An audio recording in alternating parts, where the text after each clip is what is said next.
Bonjour et bienvenue dans cette nouvelle vidéo du blog Randonnée Malin que j'ai appelée la courbe de niveau pour les nuls. Donc dans cette vidéo nous allons voir ce qu'est une courbe de niveau et comment elles peuvent nous servir en tant que randonneurs avec des exemples concrets. Donc alors pour commencer, qu'est-ce qu'une courbe de niveau? Alors une courbe de niveau c'est une ligne imaginaire qui relie des points qui sont à la même altitude. Donc en fait en d'autres termes, tous les points sur une courbe de niveau sont toujours à la même altitude. Il faut savoir que deux courbes de niveau adjacentes sont espacées d'une certaine distance et c'est ce qu'on appelle l'équidistance. Et en fait cette équidistance elle dépend de l'échelle de la carte et du relief. Et elle est souvent donnée dans la légende de la carte, mais on peut aussi la déduire assez simplement, on verra ça plus tard. Et en fait donc une courbe de niveau elle sert concrètement à représenter le relief sur les cartes topographiques. Donc là j'ai un petit graphique que j'ai créé. Donc ici on a un sommet en fait qu'on pourra voir sur le terrain et voici en fait un exemple de courbe de niveau qui pourrait correspondre à ce relief. Donc en fait c'est une simplification par exemple parce que dans ce cas-là on sait que le sommet est entre 520 et 540 mètres d'altitude, mais on ne sait pas s'il est à 521 mètres ou 539 mètres. Donc en fait, plus les courbes de niveau ont une équidistance petite, plus en fait on aura une représentation précise de ce qui se passe sur le terrain. Et donc en fait, voici une approximation donc, qui pourrait être très bien une interprétation des courbes de niveau qu'on a en bas. Donc concrètement, à quoi ressemble une courbe de niveau ? Donc les courbes de niveau sont représentées sur les cartes topographiques par des traits fins continus et des traits continus un peu plus épais. Donc sur les cartes de l'Institut National Géographique, les cartes de l'IGN, en fait les traits plus épais sont toutes les 5 courbes de niveau. Les courbes les plus épaisses, en fait, elles sont appelées les courbes maîtresses et elles ont souvent un nombre associé avec elles, en fait, qui donne leur altitude. Donc on verra ça plus tard dans les exemples. Donc ces nombres qui donnent l'altitude sont orientés en fonction de la pente. En fait le haut du nombre indique le haut de la pente et de la même manière la base du nombre va indiquer le bas de la pente.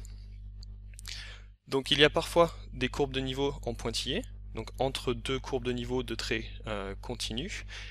Et en fait ce sont surtout dans les zones qui sont assez plates, donc les zones sans beaucoup de dénivelé, et ce sont des courbes de niveau qui sont à demi-équidistance. Donc on verra aussi un exemple un peu plus tard. Donc concrètement, une courbe de niveau, à quoi ça sert? Donc une courbe de niveau, ça sert principalement à se représenter le relief sur une carte topographique qui est en fait en deux dimensions. Donc on essaye de visualiser à l'aide de la carte qui est en deux dimensions, quelque chose qui est en trois dimensions. Et les courbes de niveau vont nous aider à se représenter cela. Donc c'est quelque chose qui peut être utile pour s'orienter, pour savoir quelles parties d'itinéraire sont en montée ou en descente, et par exemple pour connaître la pente également.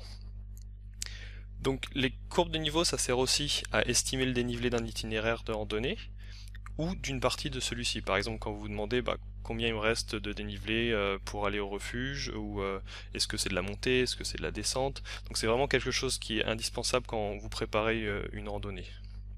Maintenant nous allons voir comment les utiliser. Il y a 2-3 trucs à savoir. Donc alors, il faut savoir que plus les courbes de niveau sont serrées, plus la pente est importante. Donc ça c'est très pratique pour connaître la difficulté d'une section, ou même de repérer une section qui est infranchissable parce qu'elle est beaucoup trop pentue, ou même par exemple de repérer un ravin que vous n'arriverez pas à traverser.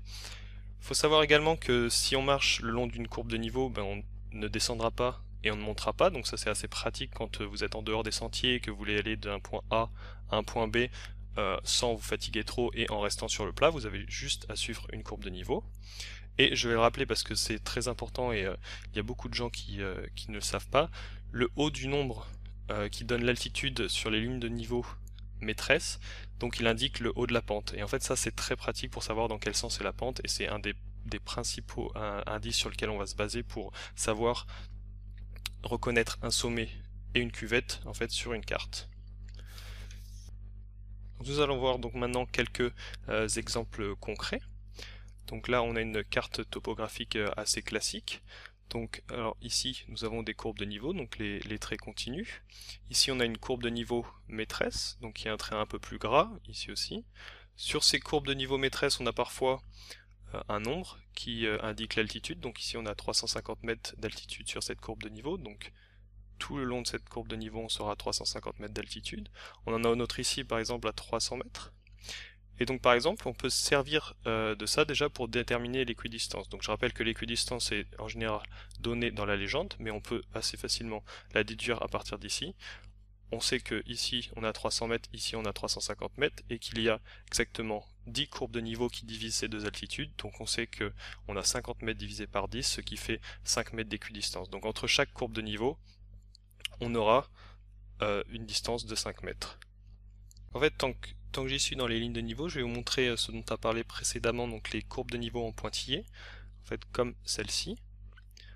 Donc voilà, celle-là. Donc en fait, ces courbes de niveau, elles servent à améliorer la précision sur les terrains plats où les courbes de niveau sont assez espacées. Et ici, donc on a vu qu'on a une équidistance de 5 mètres.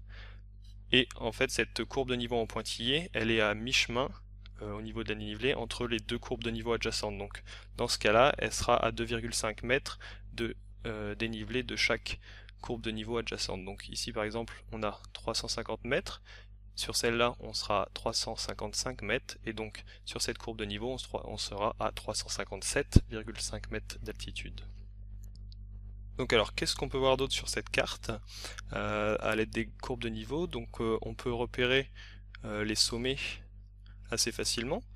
Donc ici, par exemple, on va se servir de toutes ces courbes de niveau. Donc on a un chiffre qui donne l'altitude, et le haut en fait de ce chiffre va indiquer le haut de la pente. Donc plus on s'éloigne de ce chiffre dans ce sens-là, plus on monte, et à l'inverse, la base de ce chiffre va indiquer le bas de la pente, donc plus on descend. Donc ici, on voit assez facilement qu'on a un sommet, on a un autre sommet par exemple ici, et on peut aussi voir sur cette carte des différences de pente. Donc par exemple ici, les courbes de niveau sont assez éloignées, donc on est dans un endroit plutôt plat, alors que là, elles sont très rapprochées, donc on va être vraiment dans un endroit très pentu.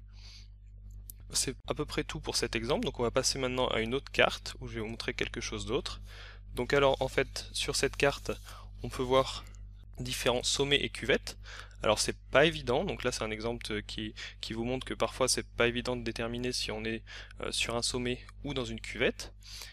Et donc en fait il y a un autre indice qui nous permet de savoir si on est dans une cuvette, c'est ces petites flèches qui sont là, donc par exemple ici ou ici, et ces petites flèches en fait indiquent une cuvette. Donc ça permet de déterminer un peu plus facilement si on a un sommet ou une cuvette, parce que des fois on peut se rendre compte que c'est pas très facile. Par exemple ici on a un sommet, ici on a un sommet, et si on regarde rapidement, ici on a une cuvette. Il faut vraiment chercher les nombres qui donnent l'altitude assez loin pour pouvoir, par exemple comme ici, pour pouvoir déterminer si on monte plus tôt ou si on descend plus tôt. Maintenant nous allons voir un autre exemple, donc un exemple qui va nous permettre de voir comment on peut estimer un dénivelé grâce aux courbes de niveau.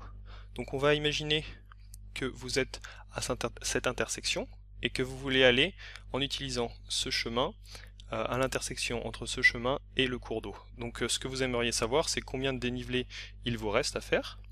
Donc la première chose à savoir, c'est déjà est-ce que vous allez monter ou descendre. Donc dans ce cas-là, c'est assez facile. On voit que on a des courbes de niveau avec le haut du chiffre qui indique ce côté qui montre que le haut de la pente est de ce côté-là.